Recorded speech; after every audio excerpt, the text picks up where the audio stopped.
Hello and welcome to Tech Deals. Which NVMe PCI-Express solid-state drive should you buy in 2017? This is a comparison video of high-end performance drives for high-end machines. If you are looking for a solid-state drive for a mid-range computer, $1,500 or less, check out my serial ATA solid-state drive comparison video. I'll put a link down in the video description below. I tested 35 different drives and brought you the best 10 of them in that video below. So if you're looking for a mid-range drive, that's where to go. This is the video for somebody who wants the ultimate performance, either a professional user, a creative user, a software developer, or simply somebody who wants the best of the best. Now we have several different drives here today. We have Samsung, we have ADATA, Intel, and Western Digital. I'm going to be taking a look at each of these drives. I will have benchmark graphs here later in the video. But if you don't want to watch this entire video, if you want the short answer, let me give it to you up front. If you want more performance than serial ATA provides, if you want more than, say, the Samsung 850 EVO provides, which is still in 2017 the fastest serial ATA solid-state drive in the world, other than the Pro model of it, of course, Samsung's 960 EVO and 960 Pro are the drives to buy. To be blunt, these drives cost less, but their performance is too far below these to justify buying, at least where prices are at in August of 2017. That's the short version. It's really the Samsung 960 EVO or 960 Pro. Now, which one of those you should buy depends entirely upon your use case, and I will talk about the differences between these drives in detail. I am going to show you benchmarks, multiple benchmarks of all of these drives later in the video to show you why the performance isn't there. Now, the ADATA SX8000, the Intel 600P, and the Western Digital Black are not bad drives. They are faster than serial ATA drives. But for the price premium, to be honest, don't bother. Either buy something like a 850 EVO or, for example, ADATA's excellent SU900, which is a very good serial ATA drive, or Western Digital's Blue, which if you watch my other benchmarks, great drive. But if you want to step up to NVMe, skip those, buy one of these. That's really the long and short of it. Something very important to cover is what an M.2 slot is and how it relates to serial ATA versus NVMe. Here we have the MSI X370 X-Power Gaming Titanium motherboard, a very nice board that I've previously reviewed on my channel, and I will be using it in an upcoming build video. I have two M.2 solid-state drives installed, a Crucial MX300 drive and the Samsung 960 EVO. Now the MX300 is a SATA drive. It's a serial ATA drive. There is no NVMe version of that drive, but it installs in the M2 slot just like the 960 EVO does. So on the top, that MX300 will operate exactly the same as the 2.5-inch drive would plugged into one of the serial ATA ports. On the bottom, the 960 EVO is installed, and it's up to 5 times faster than that MX300. Please note that every motherboard is different. Some boards will let you install SATA drives and NVMe drives into any of their M.2 slots. Some won't. Some require that one be in the top slot and the other be in the bottom. Some require that they both be NVMe or both be SATA, although both being SATA is very rare. So you have to check your motherboard documentation to see what is supported. So the M2 slot is just a port on your motherboard, which can accept either a SATA or an NVMe drive. So the question becomes, what is NVMe, why is it so much faster, and should you consider buying it? NVMe stands for Non-Volatile Memory Express. The non-volatile memory refers to the NAND flash, the part that stores the information and doesn't lose it when the power is removed, and then the Express refers to the PCI-Express bus. Just like your graphics card, which has a direct high-speed connection to your chipset or CPU, an NVMe solid-state drive does not use the serial ATA connection, which only runs at 600 megabytes per second. Instead, it uses 4 PCI-Express 3 lanes to get 32 gigabits, which is 4 gigabytes per second. It is dramatically faster than SATA is, but there is much more to it than that. If it was just a faster connection, the drives would not be noticeably faster. The actual protocol, the way the commands are sent to the drive, The way that the drive itself talks to the computer is vastly improved. The serial ATA interface was designed for hard drives. It was not designed for something that can read and write as fast as a solid-state drive can.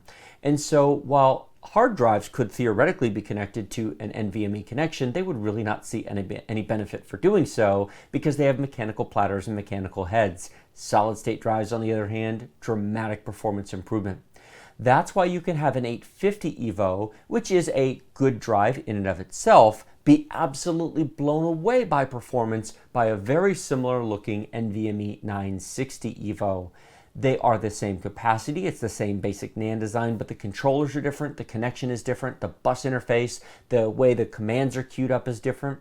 The long and short of it is NVMe is the future, SATA is the past. But there's currently a price premium for NVMe. Now this won't continue forever. I fully expect 5 years from now the vast majority of solid-state drives will all be NVMe. This is where the future is going. But at the moment we're in a transition period. Not everybody needs it and they're charging a bit more for it because, let's be honest, they can. The reality is there probably is not much, if any, of a true manufacturing cost difference between this drive and this drive. It's just the market will bear a higher price, so they charge it. It will come down over time as there's more competitors in the market which can compete with these amazingly fast drives, such as the next generation of those, hopefully. So now the question is, should you buy an NVMe drive? Possibly. I already talked about price earlier in the video. If you have a machine over $1,500, yes, you should probably consider NVMe. Even if it's simply a 250 gigabyte 960 EVO to use as a boot drive, your system will be faster, swapping, loading programs, launching your web browser will be quicker. If you're putting together a Ryzen 7 1700X that you plan to overclock, if you have a Skylake X from Intel or AMD's new Threadripper, NVMe should be in your system.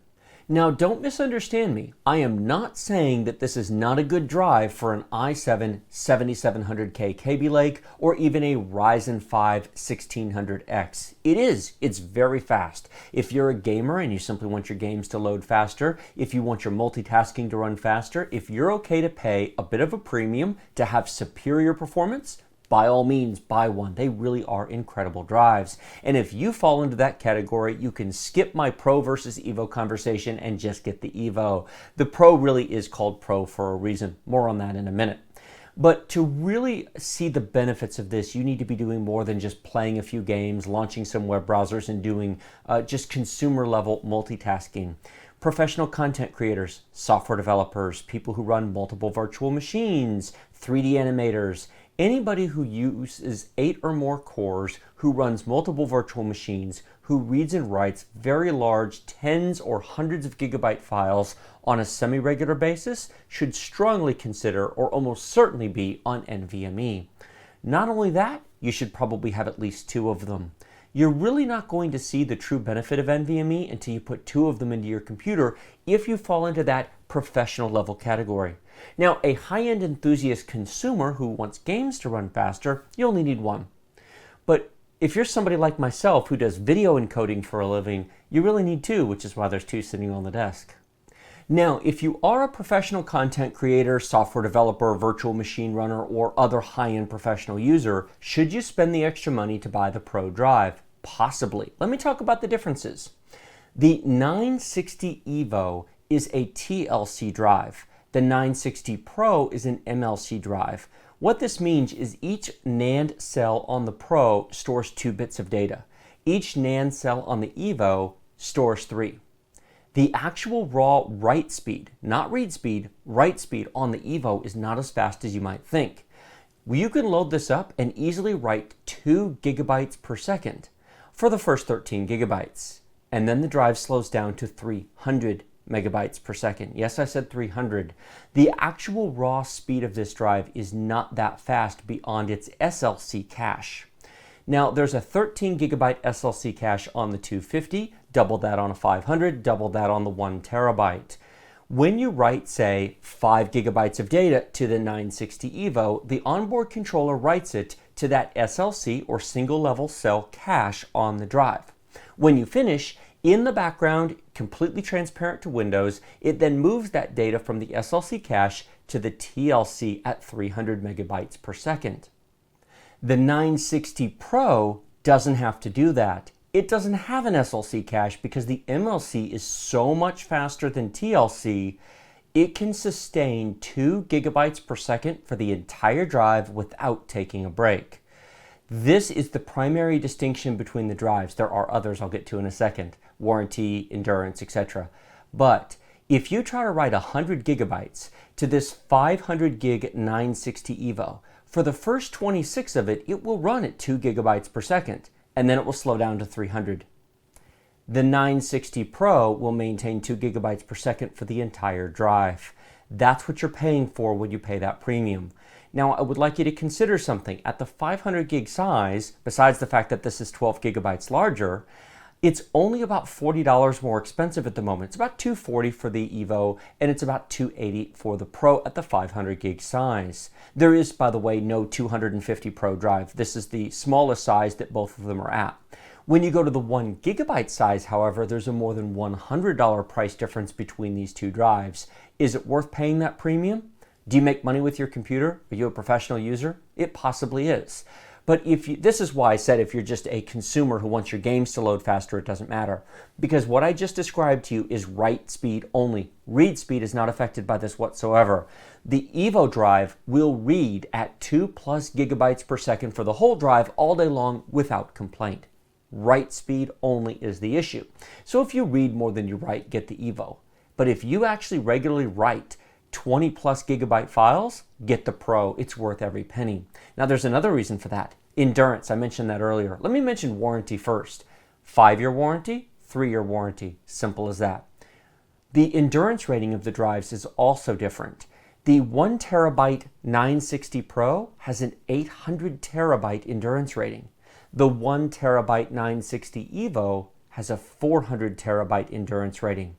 Now there's about a $120 price difference between the 1 terabyte version of each drive, but if you divide the endurance rating by the price, if you write a lot of data, the Pro is a much better deal in terms of how many bytes you can write per dollar spent. Now, do you need more than 400 terabytes of data written? And it's 200, by the way, on the 500, and then 400 on the 512 of the Pro. It's half. It basically scales with size. So, do you need all that endurance? Let me give you an example. My Samsung 940 EVO, which is approaching 4 years old, not quite 4 years old at this point, it was my daily driver for 3.5 years. It has been used relentlessly. I took no care to pay any attention to it. I had it in my primary machine, swap files, Windows updates, Windows reinstalls, application installs, application updates. In 3.5 years of daily use, that drive has 133 terabytes of data written to it. According to the built-in estimator, it has 91% of its life remaining, which is actually larger in terms of percentage of total bytes written than these drives claim. Here's the reality. Tech Report recently did a destructive test on a variety of SSDs. They ran them to destruction. They all lasted way beyond their rated endurance. The rated endurance of these drives is for warranty purposes.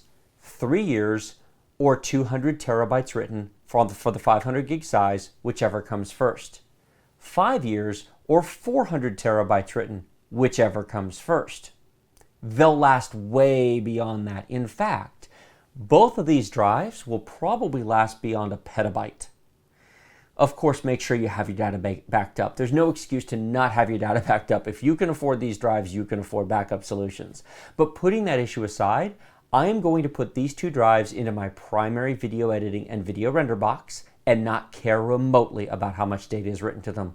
I'm not going to abuse them, but I'm not going to take any special care to go, oh, am I writing too much data? These drives will run out of useful life in terms of their size before I ever wear them out. Now, so far in this video, I have not mentioned the 950 Pro that's sitting over there. If you've been watching my channel for a while, you'll know where that is. That is installed in my i7 6800K Broadwell E machine that I built on my channel last year. It's a great machine, but that's the only NVMe drive in there. There are a number of SATA SSDs in there and a bunch of other hard drives, as you saw in the build video if you watched it. I'm actually going to be putting all 3 of these NVMe drives in that machine. Why? it will make a difference to my production workflow. I upload 4K videos to YouTube every day, and one of the things that I've learned is that even my 850 EVO SATA SSDs are bottlenecking my actual workflow performance. When I do game performance videos and I put 4 games up on the screen at the same time, and I'm trying to edit that in Adobe Premiere Pro, and I'm scrubbing through it, I'm putting titles and effects and transitions, and I've got multiple games tested and I've got everything loaded in, when those game performance videos that are captured at 50 megabits per second each, and I'm trying to scrub through 4 of them at once, and they're on a 850 EVO, the drive is the limit. I will actually see an improvement on putting those onto the 960 EVO, which is what it's going to be for. So my boot drive will be the 960 Pro. The 960 EVO will be a data and render output drive, and that 950 Pro, scratch drive. I actually just need that for complete scratch for temporary places to put files. So I'm going to be using a motherboard that has 3 M.2 slots, and I'm going to be installing 3 500 gigabyte class NVMe solid state drives, because my experience over the past 9 months of using SATA drives for 4K video editing tells me that's a bottleneck. If you are a professional content creator, if you make a living, as I do, working with 4K video, you absolutely need to invest in these. It will make a difference, especially if you're working with 50 megabit per second raw files and you're trying to edit 4 of them at once in Adobe Premiere Pro. One final point on write endurance on the Pro versus the EVO. I mentioned before that my 940 EVO, that's almost 4 years old, has 133 terabytes written to it in all that time, but it was never used for video editing like I do now. My 950 Pro, which is less than a year old, has 83 terabytes written to it already, because it is the boot drive in my i7 6800K. Now, I don't render to it, and I don't use it to store any of the files that I'm working on. But Adobe Premiere Pro uses it for a scratch drive and temporary drive, and the captured audio from the voiceovers from my game performance videos get stored on it, and the work in progress files get stored to it. So in less than a year, I've written 83 terabytes to that drive versus 133 on my 840 EVO when that was my daily driver and I didn't even think about it. For the kind of workload that I do, for the kind of workload a high-end professional content creator does, the Pro drive is worth every penny over the EVO. Now, the reason I'm putting one EVO in here is simply for a video output render drive and for an additional drive that's going to be written to sparingly in large chunks rather than used as a scratch drive. I don't need to spend the money on the Pro drive for that. But the other 2 Pro drives with a lot more random access and a lot more temporary file use, definitely the longer write endurance and the lack of the SLC cache being pure MLC drives will be a benefit. Now in just a minute, I'm going to go full screen to benchmark charts, and I'm going to voice that over and talk about the various performance of these drives and why I made all the recommendations that I did. But before we get to that, like this video if you like it, share it with your friends if you loved it. Remember to subscribe to my channel with the big huge red button directly below this video. Questions and comments below the video, and as always, use the links to Amazon and Newegg in the video description below. If you found this video helpful and useful and you want to support me, use those links when shopping. Everything up here will be linked down there to both stores. Buy it wherever it makes the most sense for you, but if you're shopping in Amazon and Newegg, help me out if you can. Now at the very bottom of the video description is going to be my link to Patreon. The only drive on this desk that was sent to me by anybody is that ADATA SX8000. Sorry, ADATA, for not recommending your drive, but I will always be honest with my viewers. Hopefully the next version of that drive I can recommend. But I could use your support on Patreon. I actually do buy most of the stuff that I review. Yes, companies do send me stuff from time to time, but most of what you see on this channel, including all these nice drives, was bought by me. It helps my workflow, helps me make almost 800 videos in the past 1 year and 5 months. If you can contribute $1, $5, it all helps. That's down at the bottom of the video description. Now on to the benchmarks. Now the first benchmark I'm going to show you is a simple sequential read and write test. This is a test that a lot of drive companies like to use because it shows nice, big, impressive numbers. The top 3 drives are the ADATA SX8000, the Western Digital Black, and then the Intel 600P. Beneath that, we have the 4 Samsung drives. I do have both a 250 as well as 500 gigabyte 960 EVO, and then the 2 Pro drives, the 950 Pro and then the 960 Pro. Full disclosure, that 950 Pro has 83 terabytes written to it, so please be aware that that is a well-loved drive. In any case, its numbers are still pretty close to what they were at new, even though it does have some data on it. If you look at the top 3 drives, you'll see that they are very good and they are better than SATA drives. If their prices were closer to SATA drives and not the Samsung drives, I actually would be recommending them. That ADATA SX8000, if it were $99, I would give it my 2 thumbs up. The Western Digital Black for about $159 would be a triple thumbs up. The Intel 600p, frankly, isn't a thumbs up at all because take a look at its write performance. 581 megabytes per second sequential write, that's basically SATA write performance. But the read speed of all 3 drives is very good. It's basically double or a little bit more than double what you'd expect out of a really good SATA drive. By comparison, look at the read speed of the Samsung 960 EVOs, 2200 megabytes per second. The write speed is equally impressive, 1600 megabytes on the 250, 1800 megabytes on the 500 gig drive. Now the Pro drives are also respectable, although the write speed sequential on the 950 Pro, which is an older drive, is not as good. But take a look at that 960 Pro. Almost 2200 megabytes per second write speed. That is incredibly good performance. Now, I said earlier in this video that the Samsung 960 EVOs were double the performance of the other NVMe drives. Here's the first chart basically showing you that. Now, the next chart I want to show you is sequential read and sequential write QDepth 4 with 4 threads.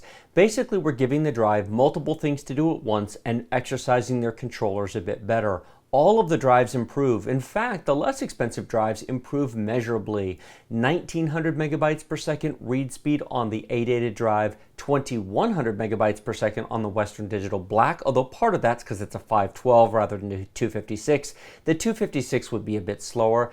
The Intel 600p in terms of read speed definitely picks up, but notice the write speed is still terrible on that drive. On the flip side, the two 960 EVOs, almost 2800 megabytes per second on the 500 gig drive. The 1 terabyte should even be a little bit faster than that. Now the 960 Pro at the bottom is not quite as good on read speed as the EVO is, but take a look at its write speed. This is incredible.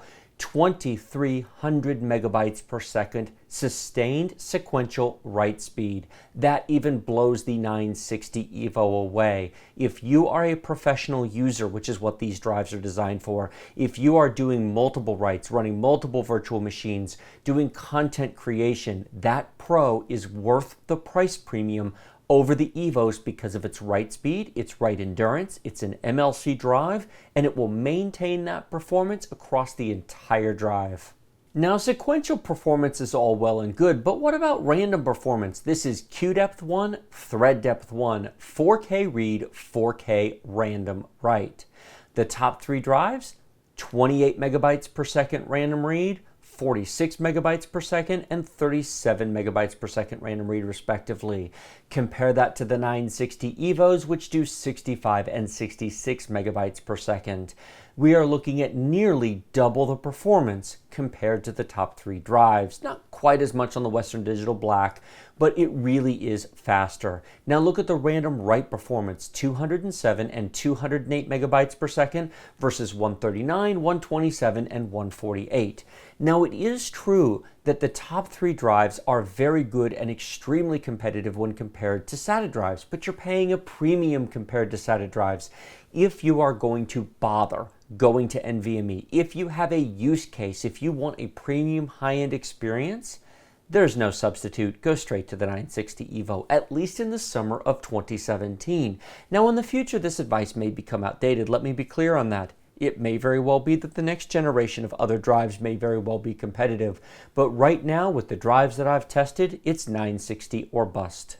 One quick point worth noting, 960 Pro on the bottom is a little bit slower than the 960 EVO. I'm sure this is a point of confusion for many people. Please note the 960 EVO has SLC cache. The 960 Pro does not. The 960 Pro is writing directly to the MLC. The difference, as I said before, is that 960 EVO cannot maintain this performance for the entire drive. When it runs out of cache, the performance will fall off a cliff. The 960 Pro will maintain this performance basically indefinitely, and that's what you're getting when you pay the extra premium for the Pro drive, besides the warranty, the higher endurance rating, and so on. The final test I'm going to show you is 4K random read and write, queue depth of 4 with 4 threads. Now, I realize that some people may want to see a queue depth of 16 or 32 or even more, but those are completely unrealistic outside of server environments. That's why I'm doing queue depth of 4. In a desktop working in single user environment, I think this is about the most you'll ever see. Now, the top 3 drives do improve. In fact, that ADATA has an excellent 4K write queue depth 4 thread 4 count, 739 megabytes per second, most improved player in the game. The problem is, for $5 more, the 960 EVO 250 gig drive is over a gigabyte per second. The 500 gig drive is a little bit faster, and then of course you see the 960 Pro down at the bottom, roughly even with them. The random 4K read speed is double the performance, 716 megabytes per second and 740 megabytes per second respectively. Compared to the top 3 drives, again, this is why it's 960 or bust, be it the EVO or Pro depending upon where you're at. The price of each of these drives per gigabyte is not far enough apart to justify this performance discrepancy. In actually using these drives, these numbers hold up. If you watched my i7 7700K $1,500 build earlier this year, there's a 512 gigabyte Intel 600p in that machine. I've been using these drives. The SX8000 was installed in my Ryzen 7 1700. I am not just going based off of a few benchmarks. I have used these drives. The SX8000 was installed in my Ryzen 7 1700. The Intel 600p is in my i7 7700K $1,500 build I did at the beginning of 2017. That 950 Pro has been in my main production machine since last year. It's got 83 terabytes written to it. These numbers hold up. That Intel 600p really is as slow as these numbers would indicate, especially in read performance. I don't recommend that at all. Even though it looks impressive at first glance and occasionally can be found on sale for very cheap, I wouldn't touch it at all at this point. Well, there you have it. Lots of benchmarks. Really, 2 choices to pick from, 960 EVO or 960 Pro. Hopefully, the next iteration of these drives will show greatly improved performance and come closer. We have, by the way, seen this on the SATA side of things. The 850 EVO, when it first came out, was blisteringly fast, way faster than most of the other drives on the market. But over the past 2 years or so, everybody's caught up, and it's no longer quite as fast compared to all the competition. And to give credit to ADATA where it's due, the SU800 and the SU900 they sent me to review are very close in performance to the 850 EVO. So I'm hoping that the next iteration of these drives is very competitive to these as well, while costing less. And then I would love to take a look at those and hopefully be able to recommend them. Like this video if you like it, share it with your friends if you love it. Remember to subscribe to my channel with the big huge red button directly below this video. Questions and comments in the comment section. And as always, as I said earlier, links in the video description. It does make a difference. Please remember me. Thank you so much for watching. I will see you in the next video.